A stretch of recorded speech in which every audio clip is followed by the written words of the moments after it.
You want to get your health back on track. And so you do this 90-day program and you're doing amazing and you're feeling amazing. And then at the end of that 90 days, because you're feeling so good, you stop taking those supplements or you start having a few cheat days here and there because, you can get away with it. But then you go on a vacation and then you go to a celebration like a graduation or a wedding, and then you've got family coming into town, and then it's a change in season. Then before you know it, you're back to feeling crappy. You're back to feeling fatigued and the brain fog, and your jeans are fitting a little tighter, and your weight has gone up, and now you're feeling super frustrated. And you're like, dang it. And then you find it's much harder to get back to being started again.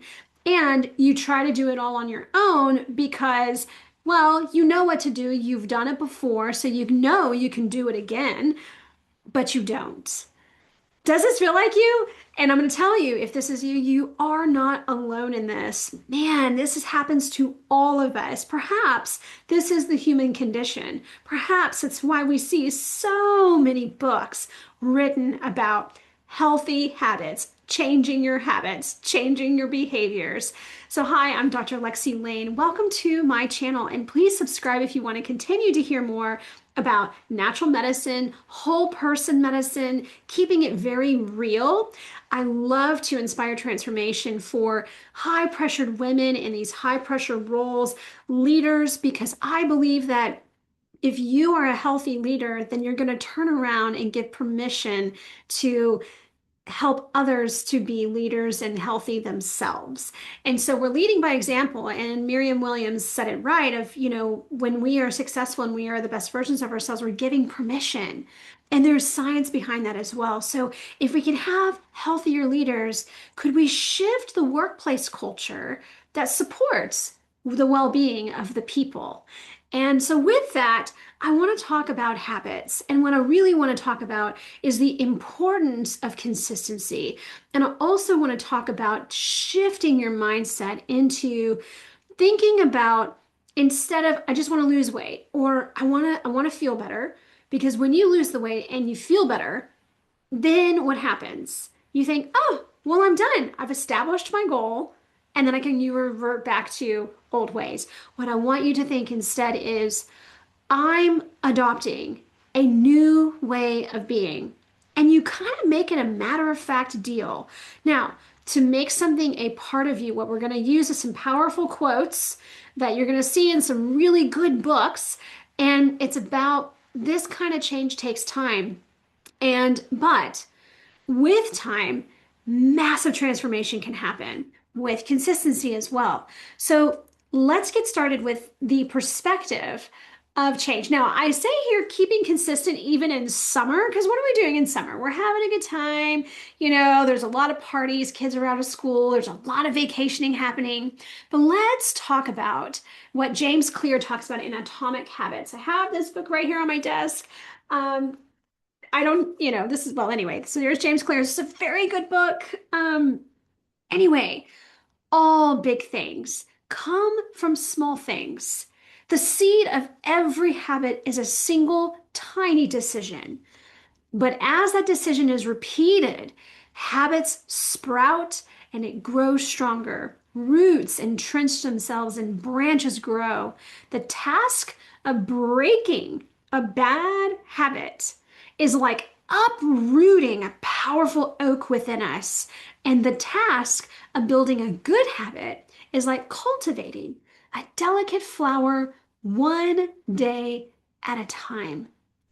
Cultivating a delicate flower one day at a time. What does that mean? It means that, man, if you're going to start a new habit or you're starting a new behavior, it is fragile. It's fragile and you can be derailed very easily. In fact, it's part of the human condition. And so we have to be very protective of this new behavior. And when we're going on vacation, we have to really declare, I have to maintain these new habits even on vacation, even at this celebration. Now, could you have a little bit of wiggle room? I would say in the very beginning stages of establishing a new habit, be careful with giving yourself wiggle room, because the wiggle room is going to plant this flirtation of the derailment, because the wiggle room may be small, but how small of a gap is very subjective. And that small gap can get bigger and bigger and bigger. And then all of a sudden, you're getting so derailed that you haven't even had a good chance to start a new habit. So it's delicate, it's fragile. And in the protection, first of all, you've done it before, you can absolutely do it again. If you haven't done any sort of nutritional massive change or an exercise massive change in your life, I know you've done hard things. So, because you've done hard things in the past, you can absolutely do yet another hard thing that then soon becomes easy because it becomes a part of you. All right, so let's look at this differently. Like a tender plant, your new routines are fragile. You need to be protected from early setbacks and nurtured with daily consistency until they deep root and become a part of your character. So they become a part of you. So I love to do gratitude journals, and I love to do prayer journals. And I started this little exercise because I wanted to see. And one of my mentors says you have to do something consistently for 21 days. If you miss a day in the 21 days, you have to start over. And so what I did is in my prayer journal, I started to document, and I'm like, all right, so day one of my 21 days prayer journal. And then I missed a few days. And I'm like, okay, day 2.1, day 2.1. And then I missed a few days.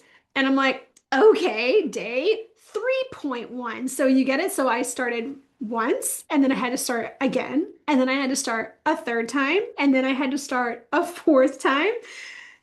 It happens. And so what I observed was that it was the weekends. It was the weekends that were derailing me from my weekly routine. Well, what was happening on the weekends? These are longer training days for me. I'm an athlete, and I do a long run or a long swim or a long bike ride that could be 3 hours, it could be 2 hours, but anyway, it's a longer distance, it's a longer time frame, so I start earlier. And when I start earlier, for some reason on the weekends, I miss that prayer journal time, and I kept having to start over. And so this new habit has now, while the prayer journal is a part of me and I have a habit of maybe not being consistent, but I am in this thing, more times than not. The point is that observing your behaviors and realizing where you get derailed can help you to see, all right, if I'm going to not drink alcohol or if I'm going to go sugar free, where are your most challenging situations? And do you need to avoid those challenging situations just before while this habit is getting new? It's newly established, you have to protect it. So we have to observe where the challenging times are and start setting ourselves up for success. So in the book Atomic Habits, James Clear talks about changing your environment, making things a little bit harder to access, out of sight, out of mind. We have to get an environment that is going to support you in your health journey. So what do you need to do that? Now, let's go higher up, and I'm going to jump over to Dr. Joe Dispenza's Breaking the Habit of Being Yourself. We're going to talk about the brain. So the brain, everything that we do kind of starts in our head. We think about the change we want to make. We make the decision to do the change.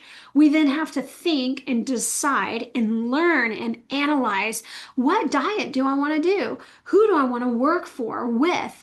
What kind of supplements do I want? So you're thinking, your brain is active. Now, then I tell you, okay, listen, we're going to go alcohol free. You want to lose weight? We got to pull the alcohol, we got to pull the sugar. And the first thing that might come up in your mind is, well, I've got this, I'm coming up on a busy season. Ladies, it's always a busy season. So stop waiting for the perfect time because you're going to be over 60 years old, 70 years old before you start realizing, I'm not getting any younger. Many women I work with, it's at 60. You age, and then all of a sudden the kids are out of the house, and then you come to me saying, I can finally start thinking about taking care of me. Yeah, we should have had this conversation decades ago, but that's okay. We can start wherever you are. Because what's really cool, the gift of neuroplasticity, the brain's ability to rewire, create new circuits at any age, at any age, no matter how old you are, young you are, no matter how experienced, lack of experience, wherever you are in your life, you can change your brain. You can make a positive difference in your body. And it's based on these choices. Now, those choices, they start in the mind. They start with the relationship you have with food. Where did that relationship come from? Experiences, memories, your mind. So, as a result of this neuroplasticity, we're able to change our brain and start laying down new frameworks. So, in creating a new habit, we essentially take conscious control. I misspelled that word in my slide, but conscious control over what had become an unconscious process of being. So instead of the mind working towards the goal, and so Dr. Joe Dispenza says in an example, I'm not going to be an angry person. I'm not going to be a negative person anymore. And the body working towards something else, saying something else. Well, let's stay angry. Let's go on for all the things that make me mad. Let's continue to talk about the stuff that makes you angry. So your mind is wanting one thing, your body and your actions are doing something else. That is a disconnect. I want to lose weight. I want to eat right. I want to exercise, but the body is not catching up to all the things that you're wanting. So, what he talks about is we must create a new way of thinking, doing, and being. So, let's dive a little deeper. He he breaks the brain into three categories, which these are actual areas of the brain. We've got the neocortex, the outer part of the brain. This is your thinking brain. You're gathering knowledge, you're processing the knowledge, but you don't have the experience yet. So these are the folks who are studying all the diets, studying all the supplements, gathering all this information, and they're active learners. It's fantastic, but they never put in anything into action. So in the book Think and Grow Rich, Napoleon Hill, he talks about you can have all the knowledge in the world, but if you do not apply it, then it's just knowledge. Waste time, waste money, waste resource because it's just sitting in your brain, not doing anything. So we're thinking, we're processing, we're taking in knowledge. So then we take in action. Now, the limbic system is based on experiences, gathering emotions. Was this a good experience or a bad experience? You know, if you've ever had food poisoning, there may be a smell or a place that you're never going to go again because you don't want to feel like that. That would be a bad experience. And your limbic system in your brain remembers that experience and then you don't do it. But what about an alcoholic beverage that calms your stress? What about, you've had a really bad day and you just want the comfort food?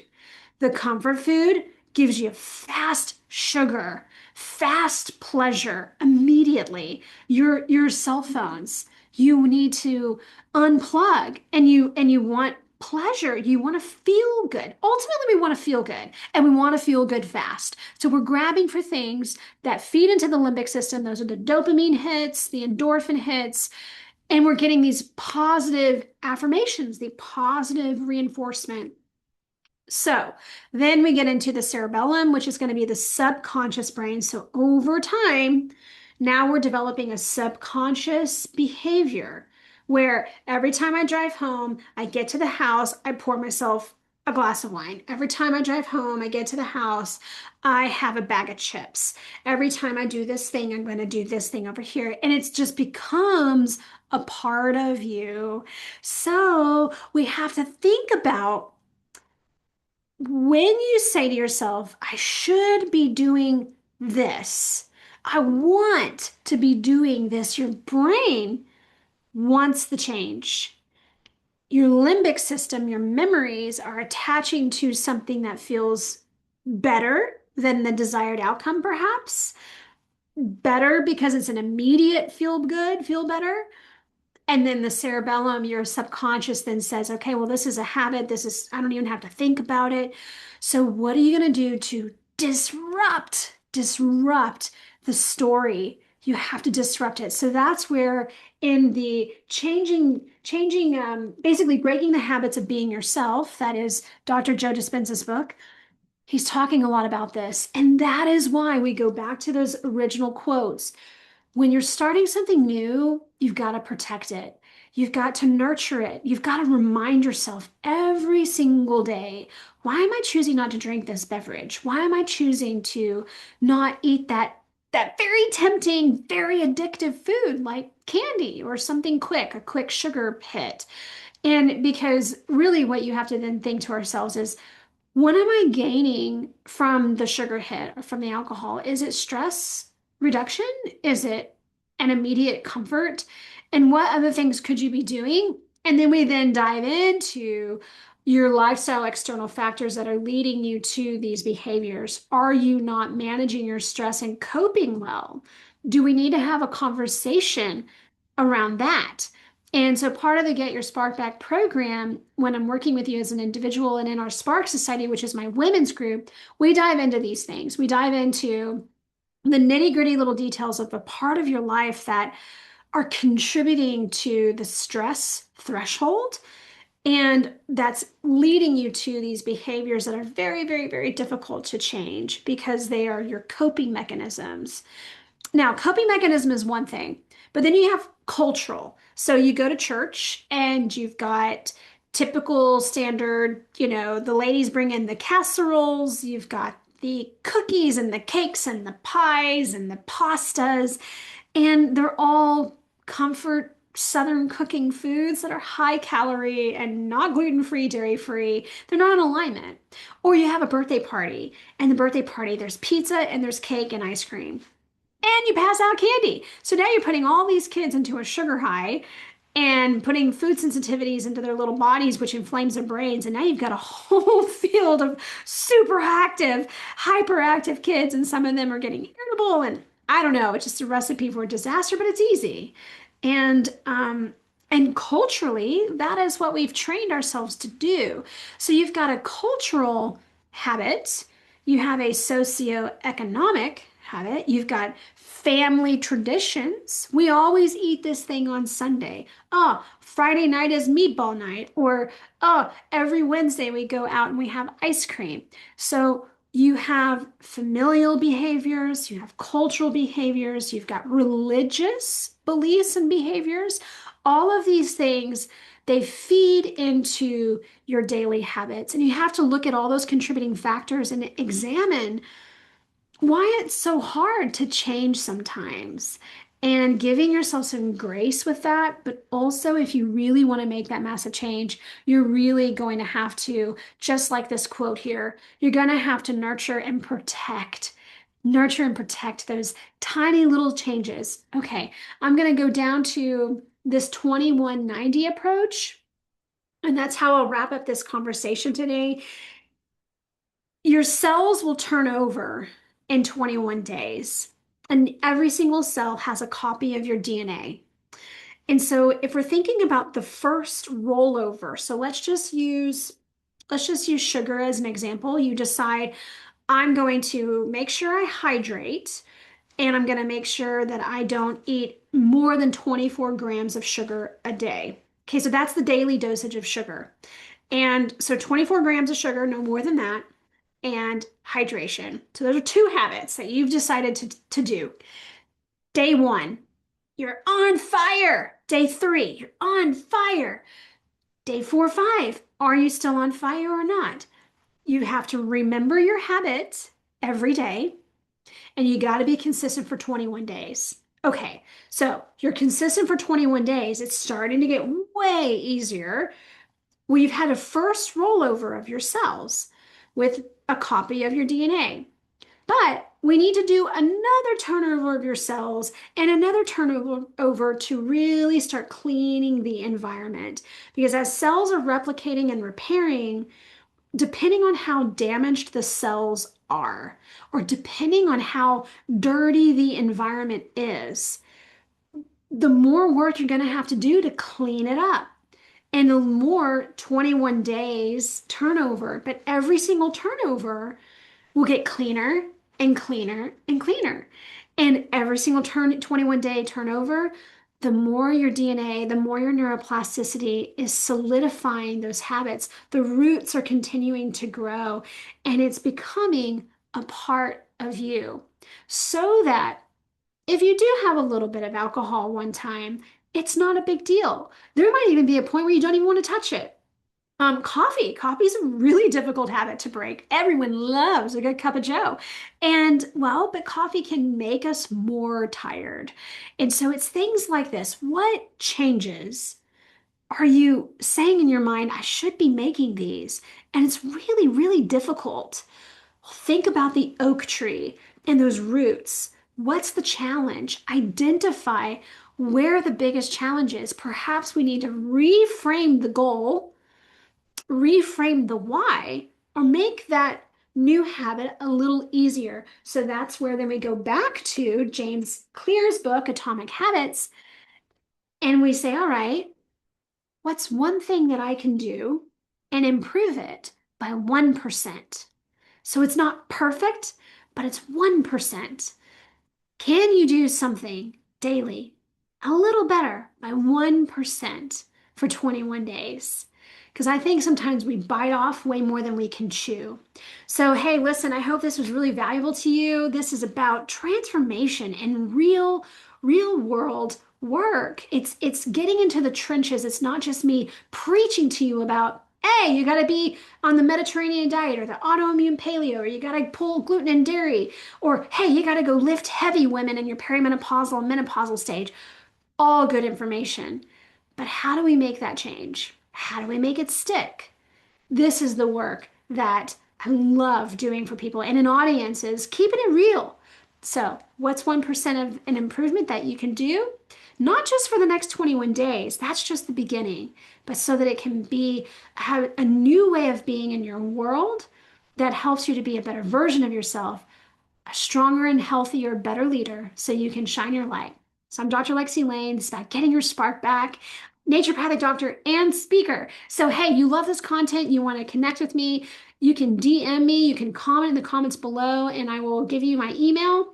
As always, Dr. Lexi Lane, that is all of my handles, and drlexilane.com is the website. All right, I will see you next time. Dr. Lexi out.